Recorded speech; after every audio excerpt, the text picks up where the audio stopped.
Salut à toi et bienvenue sur la chaîne YouTube de LibFine, la chaîne qui permet d'améliorer ta vie et de devenir une meilleure version de soi-même. Je m'appelle Serge et donc j'ai fondé en août 2021 le site libfine.com qui est un comparateur de formation pour apprendre à investir dans l'immobilier. Alors pourquoi l'immobilier? Parce que pour moi c'est une des méthodes qui permet d'améliorer ta vie, d'améliorer tes finances, de cheminer vers la liberté financière et donc de te rendre plus heureux. Donc si ça t'intéresse, je t'invite à aller sur mon site www.libfine.com où tu auras plus de 40 formations qui sont référencées donc, sur le site.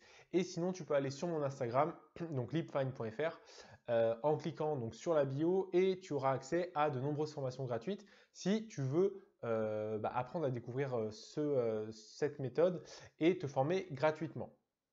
Alors on est parti pour un petit moment, c'est parti. Alors cette vidéo est un peu spéciale parce qu'elle va marquer le début de la série Un livre pour améliorer ta vie. Pourquoi? Parce que je considère que les livres, c'est vraiment une source de savoir infini. Tu peux toujours apprendre, tu peux toujours lire, c'est plutôt agréable, en tout cas pour moi. Et l'idée, c'est que je te partage les idées principales des livres que je sélectionne. Donc bien sûr, c'est des livres qui vont parler soit de liberté financière, soit peut-être d'entrepreneuriat, d'investissement, peut-être de bien-être aussi, et d'état d'esprit positif, voilà, tout ce qui est nécessaire pour améliorer ta vie. Et donc l'idée c'est que une fois par mois, je fasse une vidéo et donc je te résume les idées principales du livre et bien sûr je partage mon avis, mon expérience par rapport aux méthodes qui sont appliquées dans le livre parce que le but c'est bien de lire mais il faut aussi appliquer la théorie pour voir les résultats.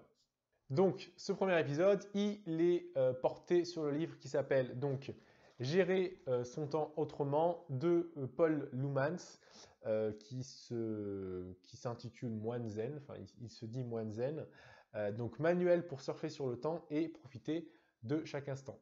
Alors, la première idée principale du livre, c'est qu'en fait, l'auteur dit qu'il faut utiliser son temps, il faut gérer son temps en utilisant uniquement son intuition. C'est-à-dire qu'il faut faire confiance à son intuition pour organiser ses tâches. Ça veut dire pas de checklist.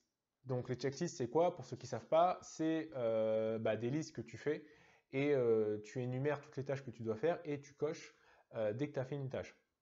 Alors la checklist, on l'a tous fait, je pense, ou on l'a fait toujours pour certains. C'est vrai que ça peut paraître quelque chose de bien parce qu'on se dit je vais tout mettre sur papier et comme ça je sais tout ce que j'ai à faire. Et puis en plus, dès que je coche une case ou dès que je la raye, dès que je raye une tâche, j'ai l'impression d'avoir avancé. Sauf que le problème de la checklist, alors encore une fois ça, je te partage mon expérience personnelle, hein, peut-être que la tienne est différente et si c'est le cas, n'hésite pas à le dire dans les commentaires pour qu'on échange. Le truc c'est que moi la checklist, le problème, c'est que des fois, tu commences ta journée, tu as fait ta checklist, soit le matin en arrivant au boulot, ou soit la veille, quand tu es vraiment bien organisé. Et puis, au final, à la fin de la journée, tu te retrouves avec une checklist à la base qui était de peut-être 5 tâches. Et là, tu te retrouves avec une checklist de peut-être 20 tâches. Et les 5 tâches que tu as écrites, en fait, elles sont pas faites. Et du coup, c'est hyper frustrant.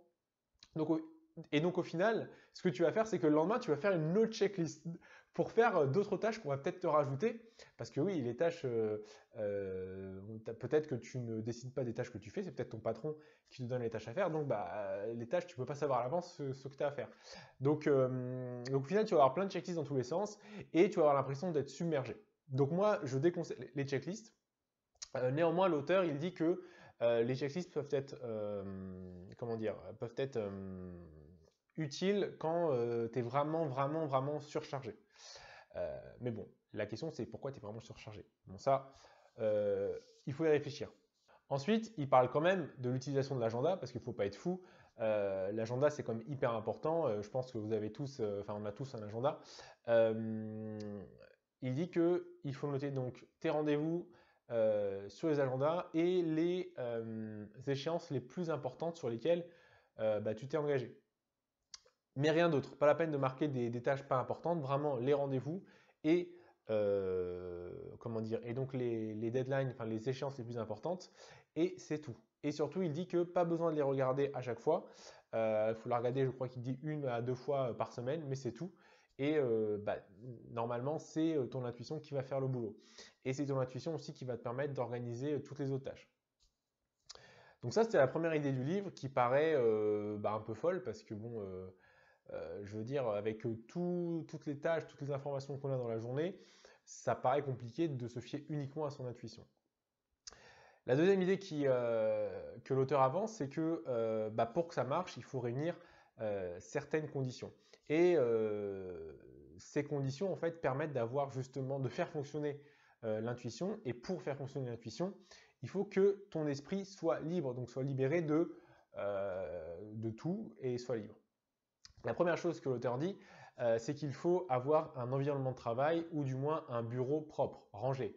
Je pense que ça fait sens parce que si tu es dans un environnement de travail ou sur un bureau qui est rempli de paperasse, etc., au final, tu ne vas pas pouvoir te concentrer sur ta tâche et en fait, le bureau va symboliser en fait ton désordre, que ce soit physique ou mental. J'ai envie de dire que tu vas être surchargé tu es surchargé d'informations. Et donc, quand bien même tu veux faire une tâche, tu vas peut-être vouloir chercher une feuille ou un stylo ou quoi que ce soit sur ton bureau. Déjà, tu vas mettre, je sais pas, une demi-heure pour chercher ton truc. Donc, l'idée, c'est d'avoir un bureau propre pour que vraiment tu puisses te concentrer.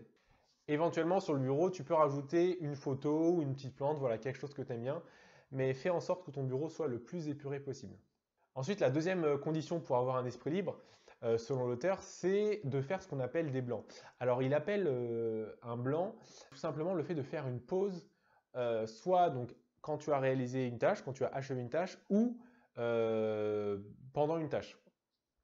C'est-à-dire que si tu es quelqu'un de créatif, par exemple, je sais pas, tu es en train d'écrire ton livre, ton best-seller, et parfois tu n'as plus d'inspiration, etc., l'auteur t'invite à prendre une pause alors il n'y a pas de temps déterminé, mais une pause assez courte, et surtout de réaliser une tâche qui ne va pas te demander de réflexion.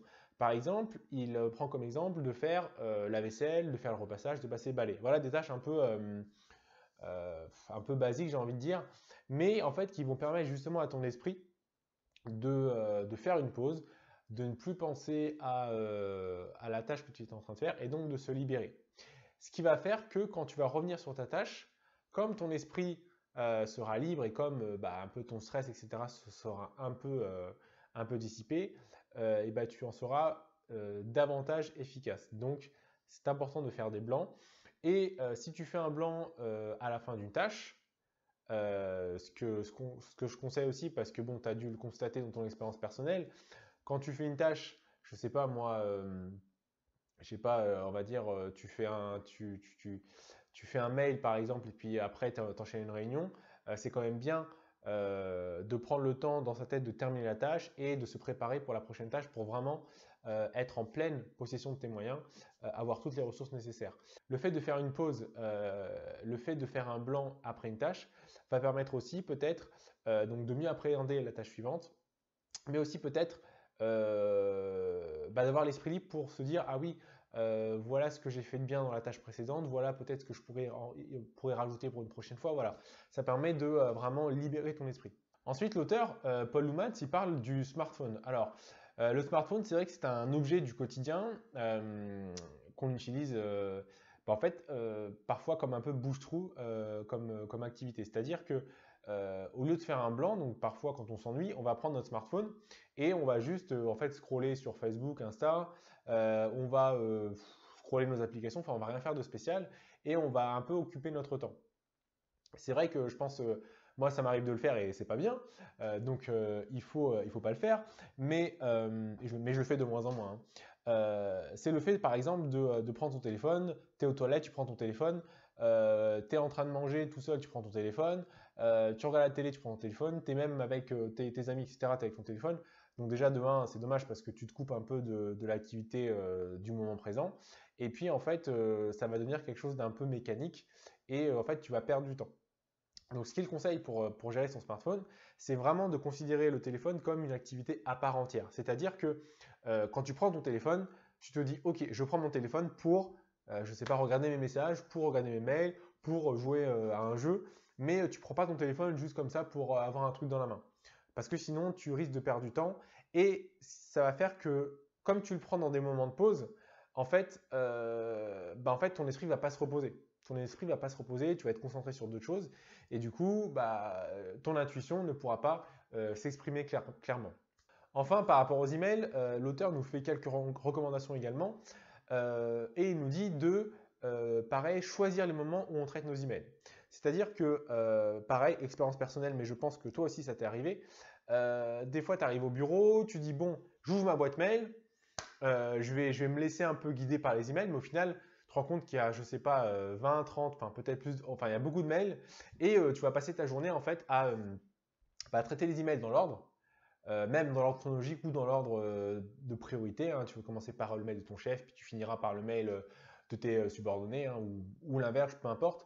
Et au final, tu te rends compte que tu as passé ta journée à traiter des mails et tu n'as pas fait les tâches principales pour lesquelles tu es payé. Et donc du coup, pareil, frustration, tu accumules du retard. Et à la fin du mois ou à la fin de la semaine, tu te fais taper sur les doigts parce que tu n'as pas fait ton boulot. Et, donc, l'auteur dit qu'il faut choisir ces moments. Donc, expérience personnelle encore une fois que je te partage. L'idée, c'est de ne pas commencer sa journée avec ses emails. Pourquoi? Parce que en fait, quand tu commences ta journée par tes emails, tu te mets en mode réactif, c'est-à-dire que tu réagis à une situation. Mais ce n'est pas toi qui décide la manière dans laquelle la journée va se dérouler.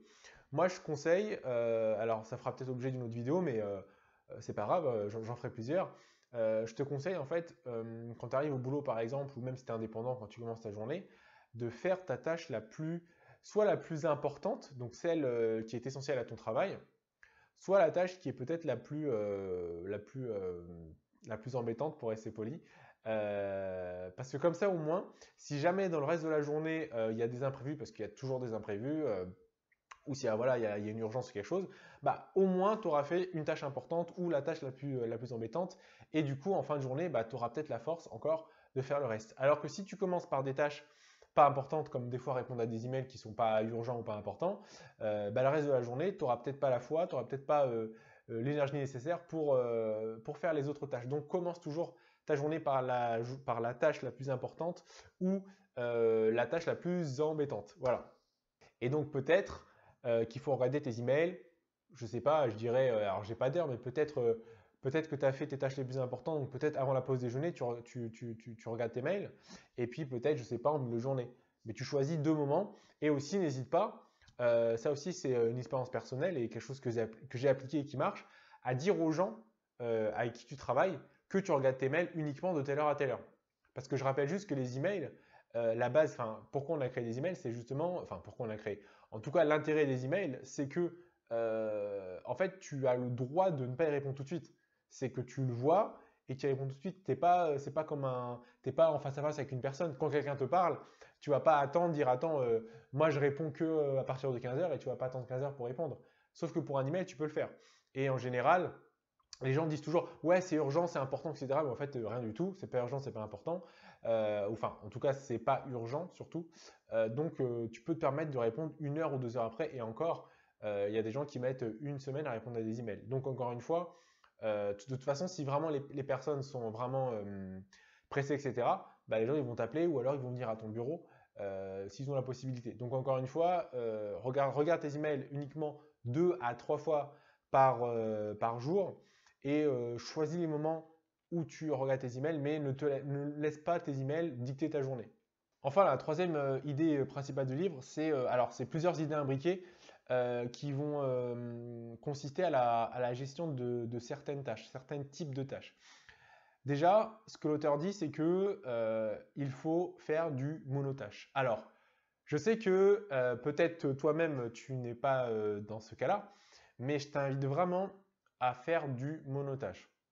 On fait l'apologie dans la société, donc comment dire, on met sur un piédestal les gens qui font plusieurs choses à la fois. Moi, je me souviens de mon ancien taf, j'avais une chef, elle conduisait, elle avait le téléphone dans la main, elle avait un papier, etc. Enfin, elle faisait tout, alors du coup, elle se la pétait, quoi. Mais en fait, au final, tu fais rien parce que ton attention, elle est divisée par 3, par 4.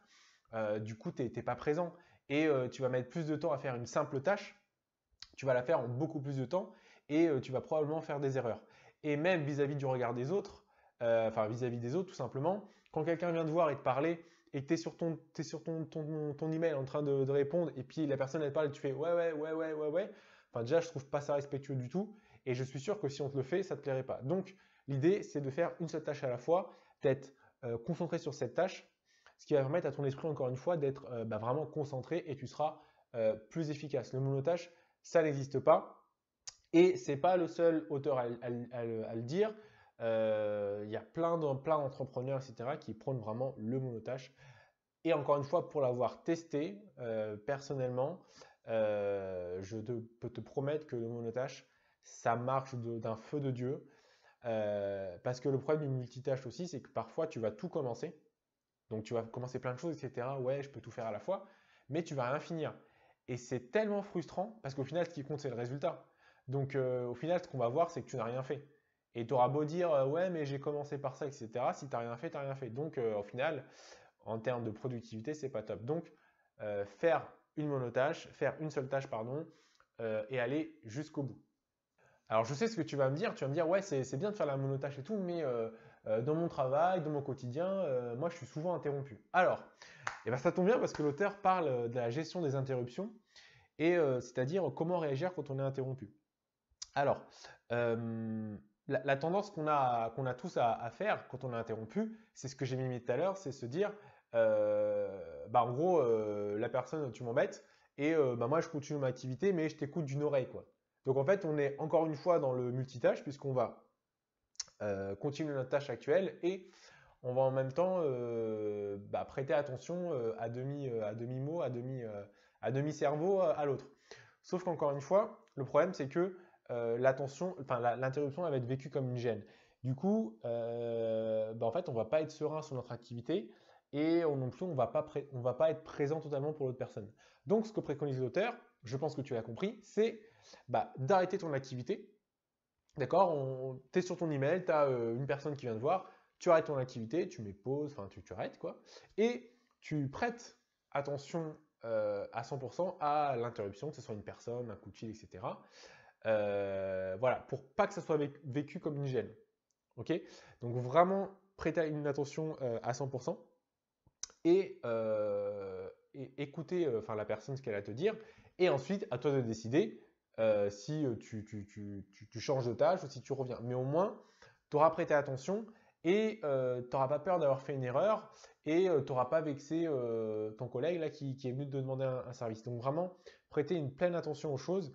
C'est ça qui va faire aussi que derrière, il n'y aura pas de regrets, mais tu vois, de choses qui trottent dans la tête. Parce que quand tu fais enfin, quand tu fais les choses à moitié, du coup, ça reste en suspens. C'est pas fini. La personne, tu l'as vue, mais t'as pas ressenti son émotion, tu sais pas ce qu'elle veut, etc.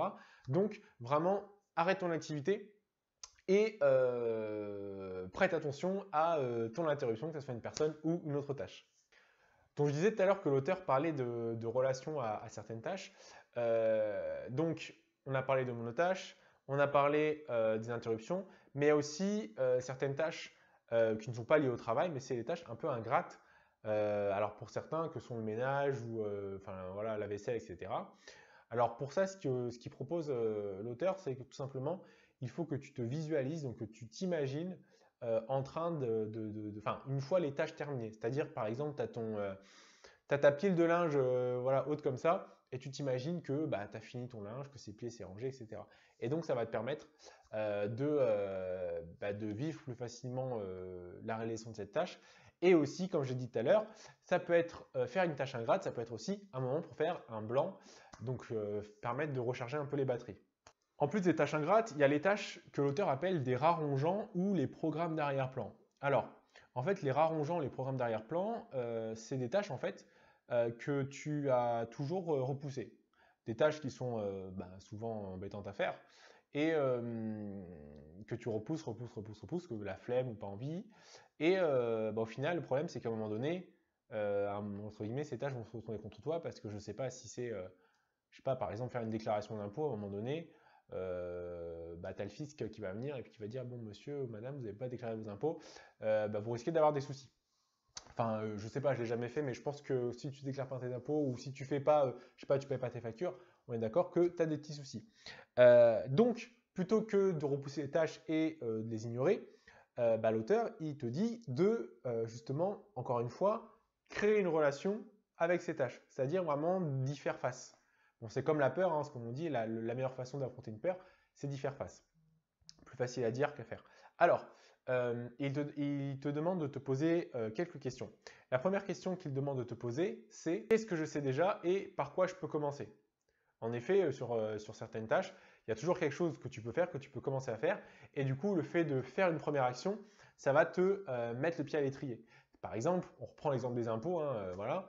La première chose que tu peux faire, c'est, je sais pas, retrouver ton mot de passe, ton numéro fiscal, appeler les impôts. Voilà, ça peut être un premier pas vers ça. Et au final, comme tu as réussi à faire une première action, ça va t'encourager à aller plus loin. Et donc, ça va un peu dédramatiser la situation.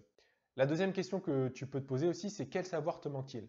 Il y a parfois une tâche que tu ne fais pas parce que tu n'as pas les connaissances ou le savoir. Et donc, c'est bien de savoir identifier qu'est-ce qui te manque pour ensuite te poser la question suivante, de quelle aide as-tu besoin?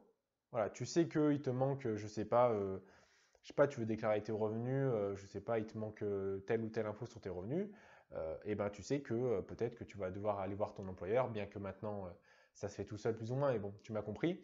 Une fois que tu as identifié le souci, tu vas aller chercher l'aide qui va résoudre ce souci, en fait, tout simplement. Et surtout, ce qu'il faut savoir, c'est que tu n'es pas seul, donc n'hésite pas à demander de l'aide autour de toi pour réaliser ces tâches d'arrière-plan. Et la dernière question, c'est de te demander qu'est-ce qui te repousse. Par exemple, il prend l'exemple d'un appel que tu dois passer à quelqu'un et tu sais que cet appel va mal se passer ou voilà, il y aura certaines émotions pas top. Et ben l'idée, c'est de te visualiser en train, donc avant, de t'imaginer en train d'appeler la personne et de vivre les émotions par avance. Donc tu vas ressentir un peu les émotions, la peur, la tristesse, je ne sais pas, la colère, selon la situation. Et en fait, comme tu auras déjà vécu la situation et les émotions en avance, du coup, quand tu vivras la situation en vrai, ce sera plus simple. Enfin, l'auteur, donc je l'ai dit tout à l'heure, il parle de certaines tâches de programme d'arrière-plan. Donc en fait, encore une fois, c'est des tâches que tu repousses. Et ces tâches, le fait de repousser ces tâches, ça peut créer certaines émotions chez toi. Ça peut créer de la peur, ça peut créer de la, je sais pas, de la frustration ou voilà, de la tristesse. Et ben encore une fois, hein, c'est toujours la même idée, hein. C'est comme les interruptions, c'est comme les rats rongeants, donc ces tâches que tu repousses. Quand tu ressens une émotion quand tu as une appréhension pour quelque chose, plutôt que d'ignorer et de repousser sans cesse, d'affronter cette appréhension, l'auteur il te dit de faire face à ça et surtout de créer une relation avec. Pourquoi? Parce que si tu ignores en fait les émotions que tu ressens, en fait ton corps il va dire eh oh, comme tu m'ignores, je vais faire plus de bruit pour me faire entendre. Et c'est un peu pareil avec les enfants. Alors bon, j'ai pas d'enfants, mais quand je vois avec mes petits neveux ou des enfants comme ça, les enfants ils veulent attirer l'attention. Moins vous les regardez, plus ils vont faire des cris, etc., etc. Donc c'est important de créer une relation avec vos propres émotions et de prendre le temps de vous poser de réfléchir à vos émotions, d'y faire face. N'hésitez pas aussi à vous parler. Mais c'est important de créer une relation et de pas ignorer ses propres émotions. Enfin, dernière chose pour les tâches qui ont une échéance, l'auteur nous dit tout simplement que il ne faut pas faire comme beaucoup font et comme moi-même je faisais avant, c'est-à-dire de faire les choses au dernier moment. Alors, je sais ce que c'est de faire les choses au dernier moment. Et peut-être que toi aussi tu ressens la même chose parce que quand tu fais les choses au dernier moment, tu as cette petite adrénaline, c'est ça? Ce petit, comment on dit, ce petit palpitant, voilà, qui t'excite, qui te rend voilà, joyeux et ça te donne du bon stress, quoi. Tu te dis, vas-y, moi je fais les choses au dernier moment parce que ça me donne de l'énergie et je sais que j'arrive, etc., etc. Ok, sauf que le problème, c'est que c'est facile à faire quand tu as une tâche, mais quand on a plusieurs, etc., encore une fois, expérience personnelle, c'est mort. Quand tu es acculé de tâches et d'échéances, etc., plus tu as d'autres soucis personnels qui viennent s'ajouter, etc., etc., ça ne marche pas. En fait, tu ne tiens pas et le stress que tu croyais maîtriser, en fait, tu ne le maîtrises pas. Et du coup, le stress, il se ressent de toute façon sur ton corps, hein, tu es plus tendu, tu es à fleur de peau, etc. Donc, ce que l'auteur te dit de faire, c'est que dès que tu acceptes une nouvelle échéance, dès que tu acceptes un nouveau projet ou voilà, une nouvelle mission, l'idée c'est, comme on disait tout à l'heure, de commencer par quelque chose. Voilà, déjà de mettre le pied à l'étrier et de commencer à se mettre dessus dès le début. Parce qu'après, plus tu vas attendre, plus ça va être dur de s'y mettre. Alors, qu'est-ce que je pense du livre? Je pense que ce livre est vraiment intéressant. Alors, surtout pour les personnes qui se sentent débordées au quotidien. Je ne recommanderais pas ce livre pour les personnes qui, comment dire, enfin, qui n'ont pas de problème avec la gestion de leur temps, qui ne se sentent pas acculés ou qui ne se sentent pas débordés, pardon, parce que bah, déjà de 1, comme toute méthode, si votre méthode elle fonctionne et que ça marche bien, il n'y a pas de raison de changer. Ça, c'est la première chose. Mais comme en fait ici, l'idée c'est un peu d'écarter les tâches non essentielles, c'est un peu ça au final, et de garder les tâches essentielles, bah, il faut que ça soit fait par des personnes qui ont beaucoup de tâches, sinon il n'y a pas trop d'intérêt. Mais vraiment, moi dans mon ancien boulot, donc j'étais cadre dans la grande distribution, donc beaucoup de pression, beaucoup de tâches, etc. Ça m'a vachement aidé parce que ça vous permet en fait de vraiment faire le point sur ce qui est important, pas important. Et bah, j'ai rajouté à ça le fait aussi de faire mes tâches les plus importantes dès le début de la journée et de ne pas me laisser guider par mes emails et aussi d'apprendre aux gens en fait d'attendre les réponses et que tout n'est pas urgent, tout n'est pas important. Et ça, parfois, c'est dur à faire comprendre à certaines personnes, mais vous devez expliquer et vous devez surtout réfléchir aussi. Un autre conseil, mais qui n'a rien à voir avec le livre, mais si vous êtes, enfin, quand vous avez un boulot, posez-vous la question, en fait, quelle est la tâche principale pour laquelle je suis payé? Ou alors, quelle est ma mission principale? Et bah, faut vous dire qu'il faut commencer votre journée par ça. Parce qu'au final, ce qu'on va regarder, c'est surtout ça, en fait. Et souvent, on a tendance à faire le boulot des autres, mais pas son propre boulot. Et au final, bah, quand tu fais le boulot des autres et ton boulot n'est pas fait, personne ne fera ton boulot. Donc ça, c'est hyper important de commencer sa journée par les tâches les plus importantes. Du coup, le livre coûte 9,90 €. Je te mettrai un lien dans la description si tu veux l'acheter ou si tu veux l'offrir. Encore une fois, hein, je le recommande pour les personnes qui bah, ont du mal à s'organiser, qui se sentent débordées. Donc, si c'est ton cas, bah, je t'invite à le lire, à l'acheter sur Amazon ou ailleurs. Moi, je l'avais trouvé en occasion dans une librairie. Je crois qu'il était à moitié prix à 4 €. Donc voilà. Et ben écoute, j'espère que cette vidéo t'aura plu et surtout t'aura aidé, t'aura apporté de l'aide pour l'organisation de ton temps. Bah, si c'est le cas, n'hésite pas à lâcher un petit pouce bleu, ça fait toujours plaisir. Tu peux aussi t'abonner bah, si tu veux me suivre. Il y a aussi les réseaux sociaux bah, Facebook, Insta. Et du coup, bah, on se retrouve le mois prochain pour une nouvelle vidéo, donc pour le deuxième épisode de la série Un livre pour améliorer ta vie. Allez, porte-toi bien. Salut!